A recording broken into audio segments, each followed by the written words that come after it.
Welcome to the Illinois-Tennessee preview. This is Robby Nardini with Armchair Illini. Hope you enjoyed the UConn preview that I sent out last week. Game didn't go as planned. Illinois obviously took a defeat 74-61 to UConn inside Madison Square Garden. Another tough loss inside that building. Obviously a lot better than the game against Duke and better than the Elite Eight game against UConn. But unfortunately, Illinois was not able to get the win.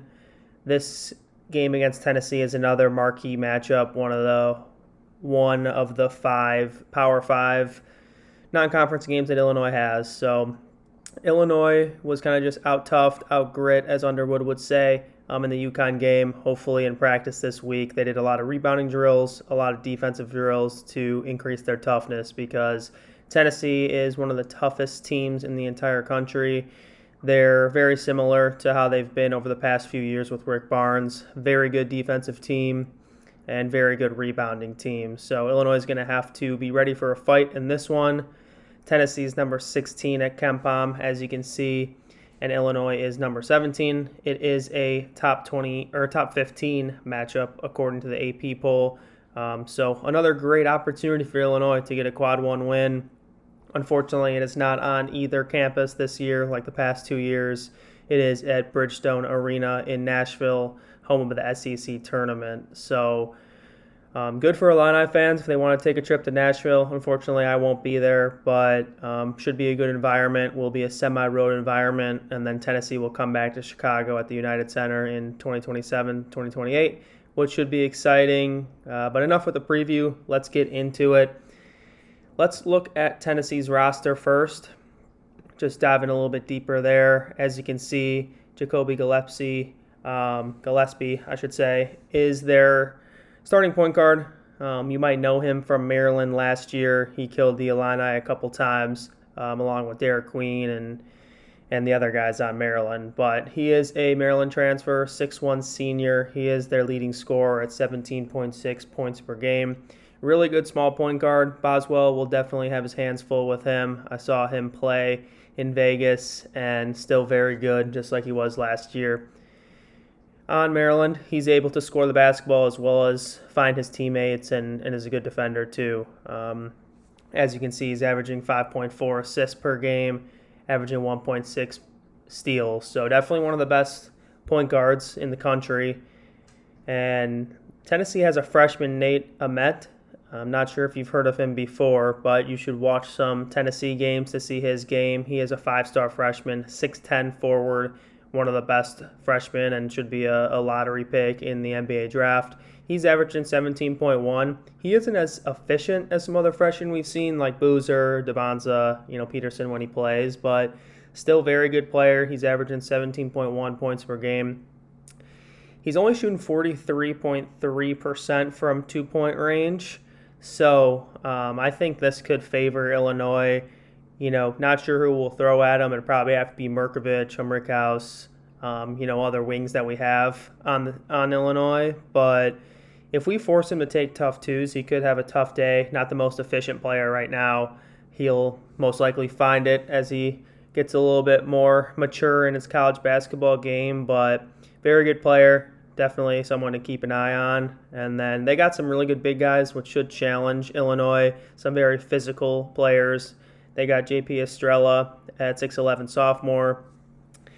He doesn't shoot that many threes, but you can't just leave him open. He is a 50% three-point shooter on the ones he has attempted. So same with Akpara.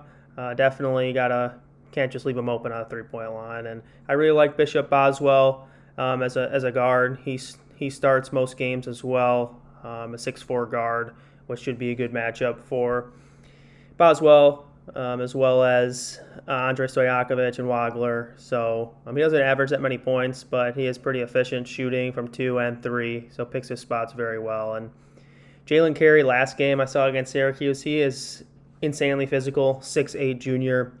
We're going to have to be physical with him. He won't shoot any threes, but he'll want to get in the paint. I think he scored 6 or 8 straight points against Syracuse to keep Tennessee in the game. So definitely got to be physical there in the paint, on the block, and on the boards as well. But just looking a little bit into Tennessee as a team, Like I said, pretty similar to usual. Really good rebounding team, really good defensive team. Not the best offensive team as usual. They don't have a Dalton Connect type player. I know Nate Ament will probably mold into that a little bit later in the season, but their offense has struggled a little bit. They're shooting just 35.1% from three, just ranked 99th in two-point percentage, 92nd in effective field goal percentage. So shouldn't be a huge challenge for Illinois as long as they're physical. The biggest challenge will be on the rebounding. Tennessee is number 3 in the country, as you can see here in offensive rebounding percentage, and a really good defensive team, as usual, under Rick Barnes. Number 11 in adjusted defensive efficiency, number 18 in effective field goal percentage, etc. So, going to be a battle. Should be I think it is going to be a slow-paced game. Should be a defensive showdown. Hopefully Illinois can play that type of game. Neither team plays pretty fast. As you can see by the pace numbers, just 46th percentile for Tennessee, 67th percentile for Illinois. And, in the Elite Eight team for Illinois, it seemed like we ran and tried to get points in transition a little bit more. I want to see that against Tennessee. I think that would be a huge advantage for Illinois, just to get buckets in transition, not letting Tennessee set up the really good defense, and just trying to get some easy buckets, because Illinois is going to have to earn every single point in this game. It won't be easy to score. So I'd like to see these percent of points on fast breaks up a little bit. They are scoring on just 6.2% of their fast break points. So that's an area I want to see Illinois get better at. And just a little bit more about Tennessee. I already said they are a good rebounding team. They aren't going to shoot a ton of threes. They are going to try to get points in the paint and within the 2-point arc, or the 3-point arc, I should say. They are just 25th percentile in 3-point rate and 34th percentile and 3-point field goals attempted per game. So Illinois is going to have to be physical, like I said before. I know our defense is running people off the line, making them take tough twos that could play in our advantage. And I think an area that Illinois can also expose Tennessee is offensive rebounding themselves.